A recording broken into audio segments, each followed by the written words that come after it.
People are obviously upset with Snoop Dogg for performing at an event that's celebrating the inauguration of Donald Trump, as well as Nelly, Soulja Boy, Rick Ross, Kodak Black. Of all those, Kodak Black makes the most sense to me. And funnily enough, Snoop Dogg to me is a capitalist. He's not culture centered, he's capital centered. And so he's always going to do whatever requires, like whatever he can do to get a check. That's just who Snoop has been. He hasn't been music relevant in a very long time, which I think also speaks to like Nelly. Nelly has two categories of listeners right now.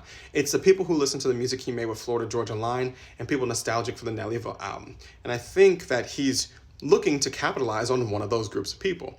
And so I think there's a capitalistic element of like, get your money, man, life goes on. But I also think there's another element here, which is that in this Trump era that we're going into, we're going to see much more moral outrage having an impact on capital, because there will be people who will morally object to Nelly performing at an event celebrating Donald Trump's inauguration and therefore not buy the ticket to his nostalgic tour.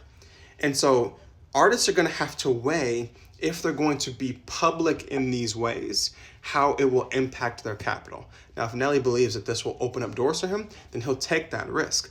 But the moral and the capital will cross lines a lot more in these coming years. And so artists, I think, are going to have to be responsive to that reality. Thanks for coming to my TED Talk. And to hear more of these TED Talks in longer form, please go subscribe to my YouTube channel. And of course, follow me on Instagram where you can hear more of these takes.